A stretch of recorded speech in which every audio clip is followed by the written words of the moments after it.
Bonjour mes amis, le 26 février 2004, la Macédoine perdit son président. Il se tua lors d'une approche sur la ville de Mostar. On va planter le décor. Mostar est un aéroport extrêmement difficile, comme énormément d'aéroports dans la région. Il est situé dans une sorte de cuvette entourée de montagnes dans toutes les directions, qui font que on n'a jamais réussi à créer une approche directe sur Mostar. Les axes d'approche jusqu'à nos jours sont décalés. Ils sont contraires, tout est contraire aux normes de l'OACI, parfois même contraire aux normes du bon sens dans cette approche-là. Toujours est-il que nous sommes dans une cuvette entourée de montagnes, approche disait difficile, approche qui n'est pas aux normes, et la météo se dégrade très rapidement dans ce genre d'endroit.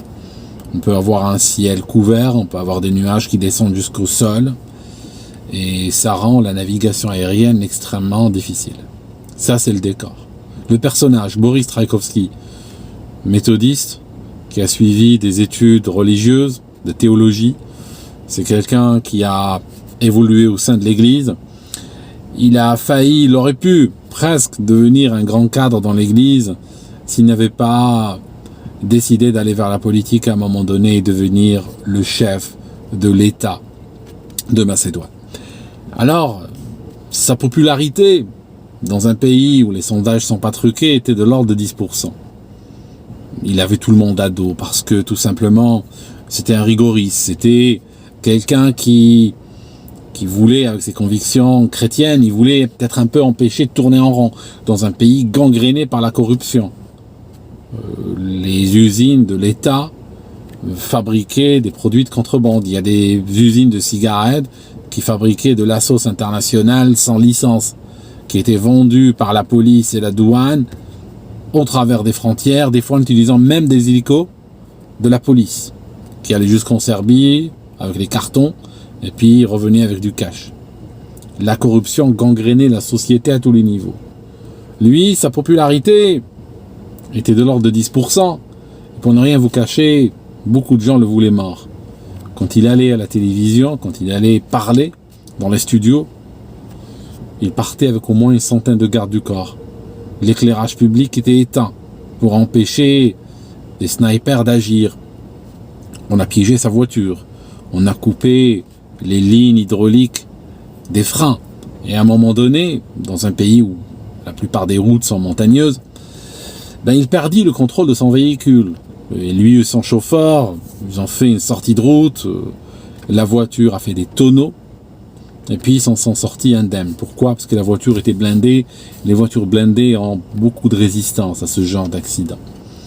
Toujours est-il que ce 26 février 2004, au moment où il allait se rendre à Mostar, dans un King Air 200, un avion à hélice, avion relativement petit, qui a décollé ce jour-là en surpoids, il ne pouvait pas avoir une centaine de gardes du corps avec lui. Donc s'il y avait des conspirateurs qui voulaient agir, c'était le moment, ou jamais.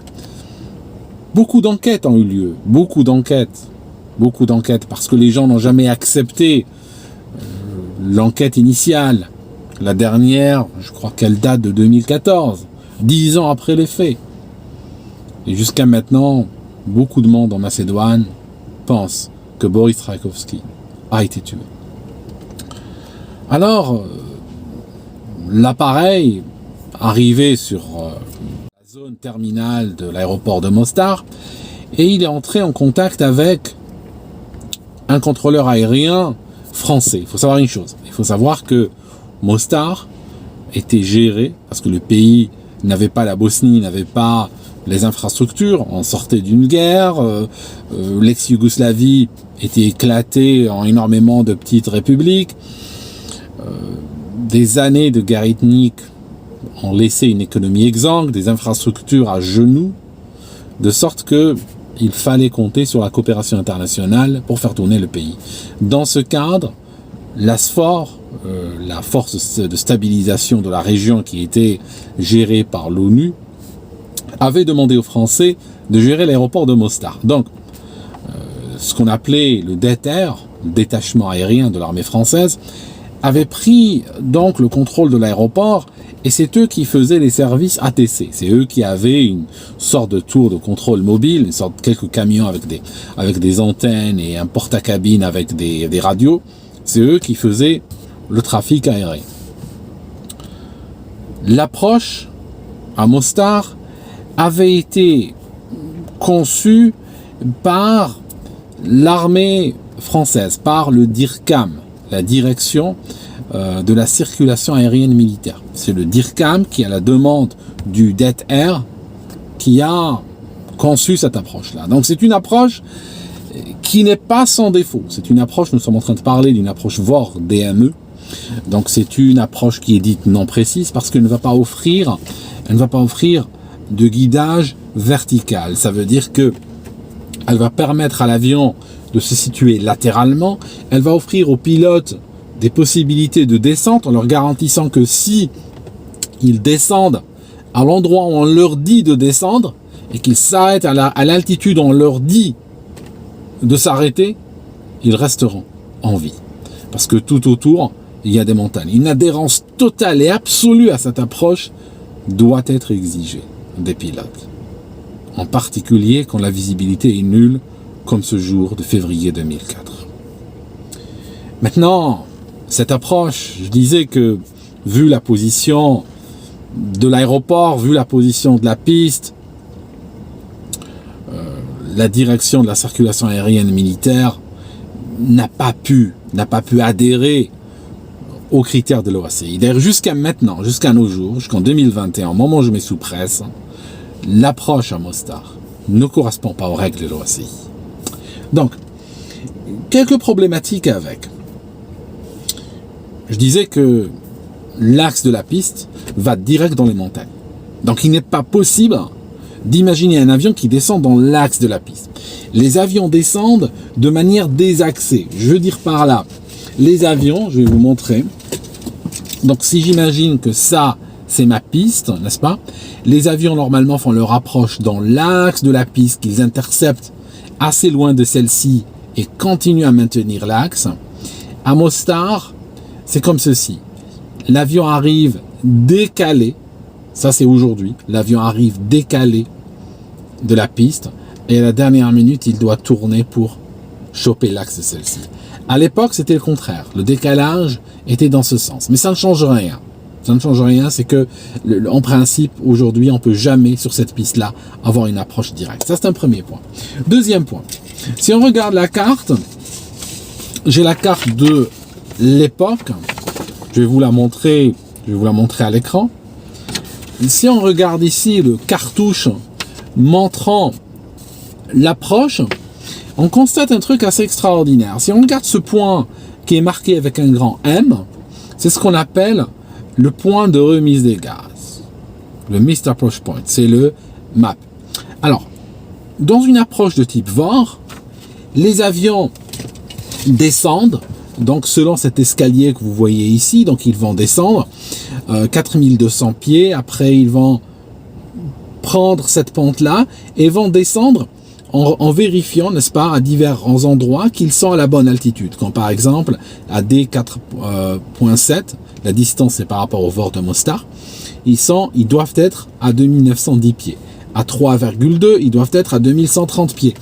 Et l'altitude, on va dire, minimale à laquelle ils ont le droit de descendre, sans voir la piste, quand ils sont complètement dans les nuages, c'est 1810 pieds. Ce qui correspond à une hauteur, ça se voit ici en haut de la carte, ce qui correspond à une hauteur de 1672 pieds. Ok. Si je prends le principe de l'approche VOR, c'est que ils doivent se stabiliser à une hauteur de 1672 pieds, continuer, jusqu'au VOR de Mostar. Au VOR de Mostar, il y a deux options. Soit ils voient la piste et ils peuvent continuer leur approche à vue, soit ils ne voient pas la piste, ils sont toujours dans les nuages, et ce qu'ils doivent faire, ils doivent faire une remise des gaz. C'est pour ça que ce point-là, on l'appelle point de remise des gaz. Alors, ce point, il a un défaut énorme, par design, par conception. C'est que si on regarde, La distance de ce point par rapport au seuil de piste, c'est 0,7. 0,7 milles nautiques. On est en train de parler d'un peu plus d'1 kilomètre. C'est quoi l'altitude minimale de descente? La hauteur minimale de descente? 1672 pieds. Ça signifie que la DIRCAM s'attend à ce que les pilotes arrivent à ce point-là. Ils sont, si on est dans un jour où les minima sont là, hein, si on est dans un jour où la météo est très très marginale, on est à la limite, on va dire, de la météo pour cette approche, eh ben, un pilote peut se retrouver potentiellement à 1000 mètres de la piste, puis soudainement il la voit, il est à 1000 mètres et à 1672 pieds de hauteur. Ça veut dire que littéralement, il doit suivre une pente de 19 degrés pour aller choper la piste. Pour un avion qui fait de type de catégorie B par exemple, ça donnerait un taux de descente de l'ordre de 2000 pieds en finale, 2000 pieds par minute. Ça n'a aucun sens. Donc l'approche, telle qu'elle est conçue même sur le papier, c'est quelque chose qui est très difficile à faire et qui a énormément de défauts. Autre petit défaut qu'elle a, c'est que il y a ici le VOR de Mostar. J'ai fait tomber un document, je crois. Il y a le VOR de Mostar. Non, je n'ai pas fait tomber mon document, il est là. Ouais. Il y a le point, si on regarde la carte d'approche, il y a un point qui s'appelle Barit. Ça, c'est la star, c'est la carte d'arrivée. Il y a un point qui s'appelle Barit, qui est à l'entrée de la piste. Et en fait, ce point, c'est exactement le VOR de Mostar. Alors, ce qui est bizarre, c'est que sur une carte, sur la carte d'approche, ce point s'appelle le VOR de Mostar, MSR. Et sur la carte d'arrivée, le point s'appelle Barit. C'est exactement la même chose, on est au même endroit. Enfin, tout pour confondre les pilotes. Toujours est-il qu'on a dans ce King Air 200, on a 8 personnes. Il est plein comme un œuf. On a le commandant de bord, le copilote, 6 personnes, y inclut donc le président de la Macédoine.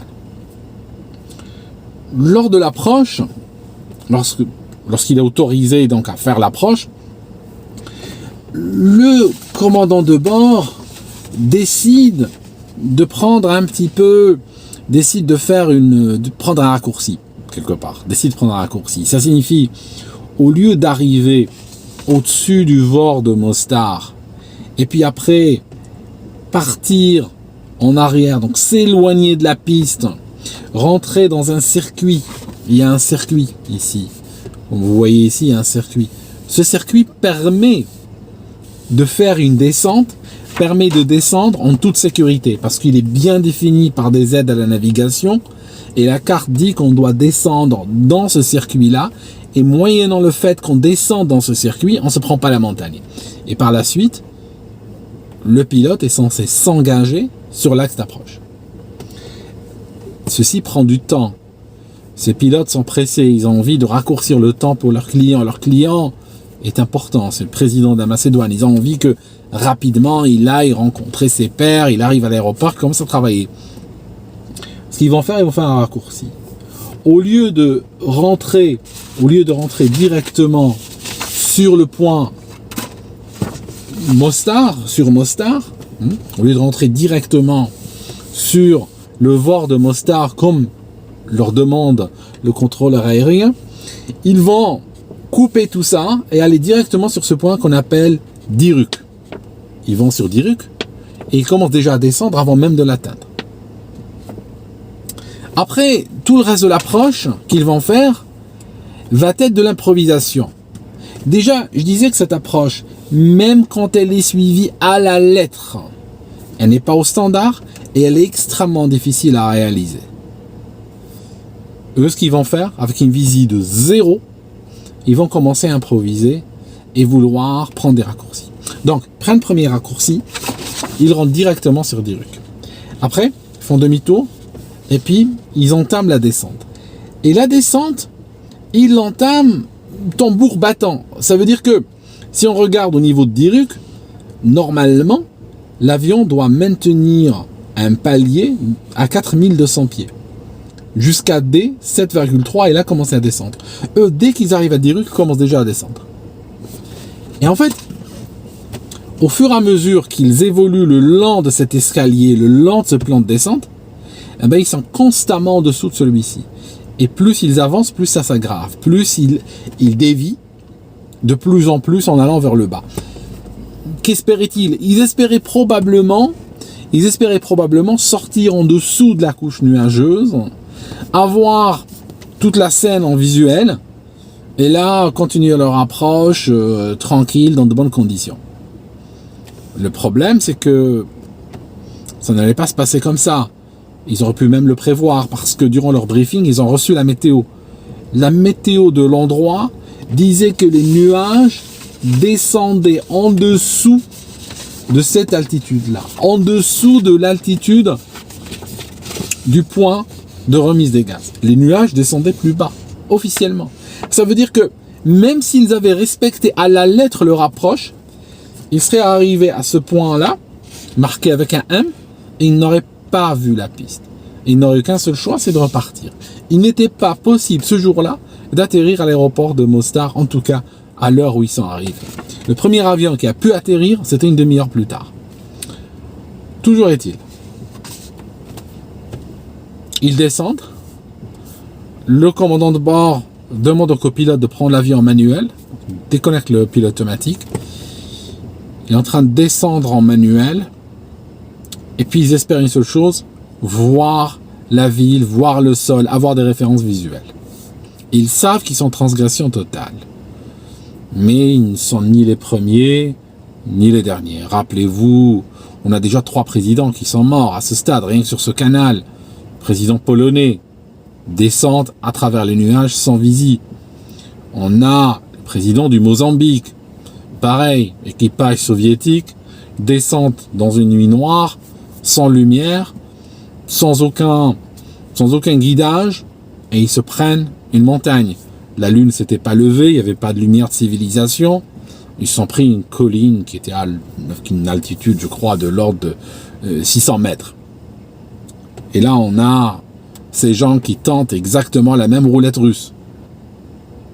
Toujours, malgré, rappelez-vous, dans le civil aussi, l'avion de Crossair, vous vous rappelez Crossair, pareil, il était descendu en dessous de la MDA, en se disant, moi je vais parier, moi je vais réussir. Et c'est incroyable que descendre en dessous de la MDA, des cimetières sont pleins de pilotes et de gens qui leur ont fait confiance, qui sont descendus en dessous de la MDA alors qu'ils n'avaient pas de visibilité. Je ne sais pas ce qu'il faut, comment il faut leur écrire, il faut peut-être l'écrire au néant sur les cartes, mais descendre en dessous de la MDA, c'est mortel. Il faudrait mettre une tête de mort sur la carte, mais n'empêche, les gens continueront à le faire jusqu'à la fin des temps. Alors,